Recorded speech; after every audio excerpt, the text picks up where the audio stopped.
On to our next speaker. We're going to be joined by Gabs Bojilova, who's the SDR Team Lead at Hook. And she's going to be telling everybody how to get what you want as an SDR. Gabs started her sales career in 2019 with Tessian, where she joined as an SDR before being promoted twice. She joined Hook in her current role last year, where she began helping B2B subscription companies know which customers to focus on and which actions to take to drive faster growth. Take it away, Gabs.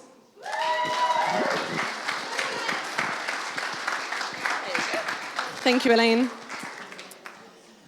Cool, really excited to be here and grateful to have been invited. It is my first speaker event. Actually, and truth be told, when I was preparing, my talk was around 20 minutes long. So don't worry, I have significantly cut it. I saw someone's eyes widen over there. I'll jump straight into it. So the title of my talk is How to Get What You Want as an SDR. I bet getting what you want means different things to different people. So throwing it out to you guys. What is it that you want right now as SDRs? Whether that's something to achieve, to learn, to get. Any answers? 2 meetings a day? Anyone else? Nice. Cool. Okay.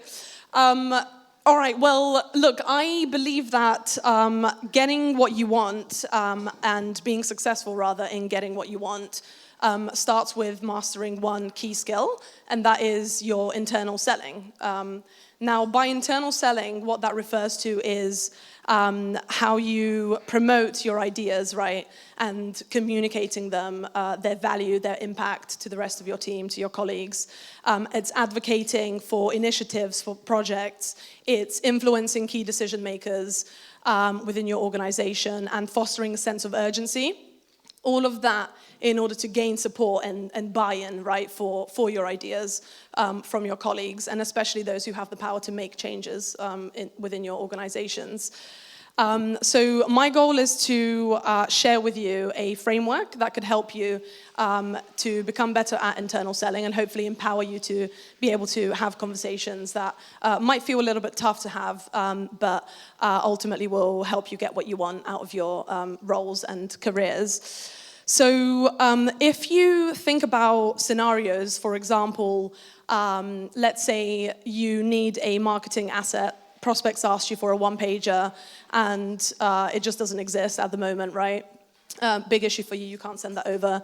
If we think about you feel like the lead qualification criteria is way too rigid or way too strict at your current companies, which has meant that some of your ops haven't flipped in the past, or your call connect rates are really low as a team, and it's frustrating, right? Because you're sat there making cold calls, and you've just found out there's a new tool on the market that can help you with those things. And by the way, if anyone does know of a tool like that, do catch me afterwards.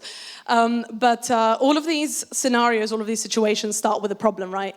And your job is to identify that problem and to propose a solution to it, which ultimately is sales, right? We do that every day in our roles. Yet, most salespeople, and not only SDRs, by the way, don't apply the same diligence and rigor or even process as they do with prospecting when it comes to selling internally to get what they want or to inspire change. Too often you might hear your peers complaining about something and not really offering up a solution for it, and then being annoyed that nothing's changing, nothing's happening just because they've said it's not working. And trust me, we've all been there, and that's why I think the SDR role is super important and such a great opportunity to start learning and practicing skills that will that essentially assist you throughout your entire career. And I think that learning to master internal selling is a life skill. I'd go as far as to say that that will help you personally and professionally. So if you think of your managers and your managers' managers as your buyers, you want to highlight a problem to them, right? Or get them aligned, right, to a problem that you've identified. You want to bring the right data to them to convince them of how big a problem this actually is. And then you want to show them that you're proactive enough and have had the initiative to come up with a solution to this problem. And if we simplify outbound prospecting for a second, fundamentally we're doing very similar things here, or should be anyway, when it comes to internal selling. I will say, though, that there are two things that if you add them to the equation, they will ultimately boost your chances of being successful when you do things like this, internally sell, which is internal brand that Brian's just touched upon, so your colleagues' perception of you and your reputation within the organization. And the second thing, quite obviously, is your performance as well. All of those things will give you extra credit, right? And so, that is why the talk was originally 20 minutes long, so I won't touch on those two areas. But if you are interested, you can speak to me afterwards. Back to internal selling then.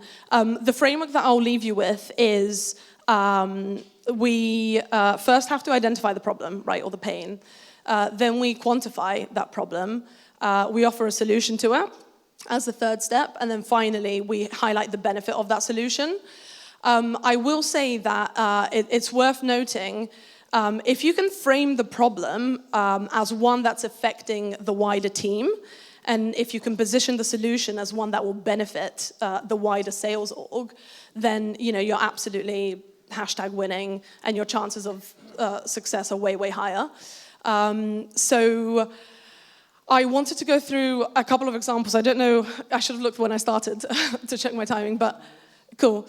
I was going to go through an example with you to actually see how you can apply this framework and take away, some actionable advice. The first thing I was going to go through, which I won't, but I'll tell you in case you want to know about it afterwards, is if you do feel like your lead qualification criteria is, way too rigid and you want to somehow plant the seed for that to be adjusted a bit, etc., had a go at writing a bit of a script following that framework, but I can share that with you afterwards. The one I will share instead then is related to my journey that I took from SDR to account manager at Tessian. It's something I did, so it works if you rely on one data point. Essentially, so obviously, as an SDR, you barely have an opportunity, a bit like, again, Brian's touched upon, to practice the next role you're jumping into before you get into it. And so how do you convince, let's say, the AE manager to invest in you, right, and to consider you a ready and worthy candidate when the time comes? So here's how I'd approach that problem, essentially, is first, if we follow the framework, so identify the problem. Hey, Gabs, speaking to the AE manager. Hey, Gabs, I know you mentioned in the sales meeting that you'll be hiring for an AE next quarter. As you know, I really want to apply for that role and be on your team, but definitely aware that I'm lacking the right skills and experience right now, especially when it comes to running discovery calls and later stage deals. Second step would be to quantify that pain. You mentioned, Gabs, as well, that you're looking to reduce the ramp time for AEs from 9 months to 6 months. Otherwise, hitting next year's targets becomes pretty difficult. Third step of the framework, you offer a solution. Okay, Gabs, I've got a way that we can both help each other. Would you be open to scheduling 30 minutes with me every other week to practice discovery calls? You can give me feedback. I can also share with you learnings I've had from later stage deals that I've watched on Gong. And learn from your expertise and apply whatever I can to my current job. And then finally, you highlight the benefit, right, of the solution. In this case would be, by spending this time with me, you will help to reduce my ramp time and successfully transition into the AE role. And it also means that I won't need to take up as much time from the AEs when I do come and see to ask them questions. And I can just hit the ground running sooner to deliver revenue for the company way quicker.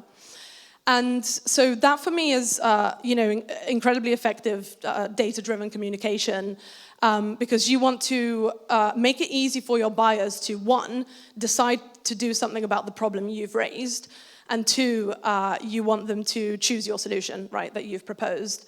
Now, I can't stand here and guarantee that this is going to work every single time, right? Your efforts in internal selling or following this framework. Of course, it doesn't work that way. But what I can guarantee is that you will get better at communicating effectively, and you'll get better at influencing people, and your managers will love you for it as well. And the next time that you do want to, make a change or have something, happen your way, the credibility you would have built from having taken this approach and, been conscious and thoughtful in your internal selling will just do you many favors. So, that's my talk on internal selling. It's often underrated and overlooked. but so powerful and so important in making you successful throughout your career. So if you've got any personal examples that you'd love to walk through later, I'm more than happy to help. And thank you very much. This was really fun. Yeah.